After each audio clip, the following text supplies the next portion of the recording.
का काम अभी तक उनके टर्म्स का कंप्लीट नहीं हो पाया है, तो अभी आप इसके ताल्लुक से क्या काम आगे बढ़ाओगे? मालेगांव की 80% से ज़्यादा आवाम इस पुल के ख़िलाफ़ में, और हमें उनकी बात समझ में भी आती है कि हमें कोई 500 मीटर के पुल की ज़रूरत नहीं थी। मैंने अपने वक्त में, जब कांग्रेस पार्टी ने ये चाहा था कि पूरे महाराष्ट्र के अंदर एक कारपोरेशन भी कांग्रेस के पास नहीं है, मालेगांव में कांग्रेस का मेयर बना दोगे तो हम दिल्ली में मुंह दिखाने के लायक होंगे। उन्होंने चाहा था कि कांग्रेस पार्टी का मेयर बना दिया जाए, तो हमने उनका मेयर बनाया था। उन्होंने हमसे ये चाहा था कि हम आपको क्या पार्टी फ़ंड दें। मैंने कहा आप पार्टी फ़ंड न दें, आप मालेगांव को क्या देंगे वो बताइए। उन्होंने कहा कि आप कहो। तो मैंने कहा था कि मालेगांव में एक गवर्नमेंट इंजीनियरिंग कॉलेज होनी चाहिए। मालेगांव के अंदर जितनी 15 झोपड़पट्टियाँ हैं उन्हें स्लम डिक्लेयर किया जाए। तीसरा मुद्दा मैंने ये रखा था कि मालेगांव में जो है 2 फ्लाईओवर दिया जाए। उन्होंने एक फ्लाईओवर की बात की, तो वो फ्लाईओवर जो है आप समझ लीजिए कि शिवाजी पुतले से लेकर के दरेगांव नाके तक को उन्होंने मान्यता दी थी। और इसी तरह जो है मालेगांव आउटर और मालेगांव सेंटर, इसको डेवलप करने के लिए आउटर से 6 ग्राम पंचायत मालेगांव में जो समावेश की गई है, उन 6 ग्राम पंचायत को और मालेगांव को डेवलप करने के लिए 500 करोड़ रुपया दे। उन्होंने इस बात को मंजूरी दी थी, लेकिन कांग्रेस पार्टी ने अपनी आदत के मुताबिक उन्होंने धोखा दिया, अपना मेयर बनवा लिया और एक काम भी मालेगांव के लिए उन्होंने करके नहीं दिया। हमने जो ब्रिज मंजूर करवाया था वो शिवाजी पुतले से लेकर के दरेगांव नाके तक, हमारी तकलीफ़ का हल वही था, हमारी तकलीफ़ का हल वही था। लेकिन ये आधा किलोमीटर का और 500 मीटर का जो पुल, ये पुल नहीं बल्कि पुलिया जो ये बना रहे हैं, इससे मालेगांव की आवाम को बजाय तकलीफ़ के, बजाय राहत के तकलीफ़ होगी। हमारे 10,000 बच्चे जो स्कूल आते जाते हैं उनको नीचे से आने जाना है, कुसुम्बा रोड से जो आते हैं, हज़ार खोली से जो आते हैं, मछली बाज़ार से जो लोग आते हैं उनको नीचे आना जाना है।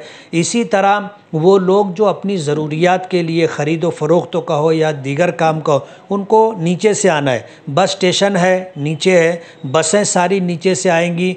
ये दुनिया का अजीब व गरीब पुल है कि कहीं पर जो है एक पिलर दिया गया, कहीं पर 2 दिया गया, कहीं पर एक पिलर गोल दिया गया, कहीं पे एक पिलर चौकोर दिया गया।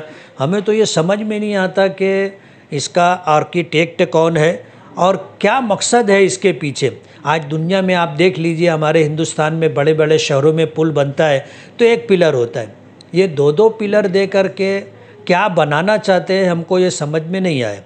ऐसे हालात के अंदर मालेगांव की 80% आवाम इस पुल के ख़िलाफ़ है। इसलिए हमारा मुतालबा तो यही था कि इसको ज़मींदोज़ कर दिया जाए ताकि मालेगांव के लोगों को राहत मिले, और अगर वो नहीं किया जाता तो इस पुल की लंबाई बढ़ाई जाए, इसलिए कि पुल ख़त्म हो रहा है हज़ार खोली की तरफ से आने वाले रास्ते पर।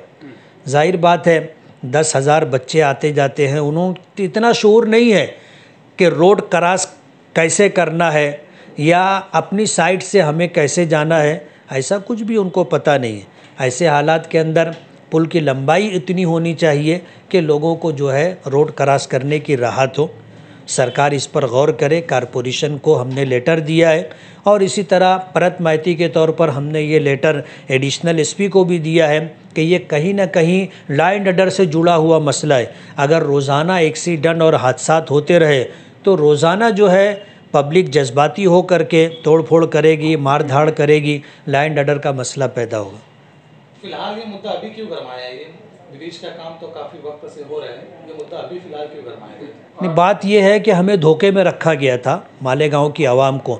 आपको अगर याद होगा तो इन लोगों ने सुपरमार्केट के करीब जब ब्रिज का काम शुरू होना था, रोड के ऊपर उन्होंने लिखा था कि यहाँ से पुल स्टार्ट होगा, और उस तरफ मराठी स्कूल के पास उन्होंने रोड पर लिखा था कि यहाँ पुल ख़त्म होगा।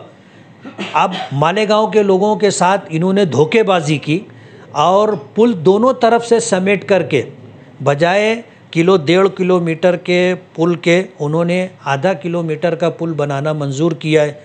ये तो मालेगांव की आवाम के साथ खुला हुआ धोखा है। और जैसे जैसे लोगों में ये बात आती गई वैसे वैसे लोग जो है अपनी नाराज़गी का इजहार करते रहे।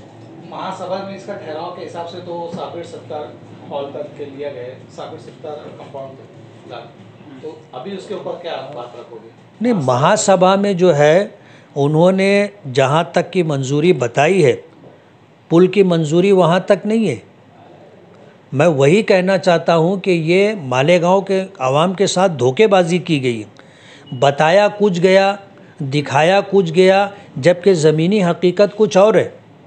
पुल बन जाएगा तो आपको समझ में आएगा सच्चाई क्या है। फिलहाल आप एज एमएलए, हैसियत एमएलए, आप इसके ऊपर अभी क्या अमल करोगे? नहीं, हम तो इस बात का डिमांड किया है कि आप काम बंद कर दो।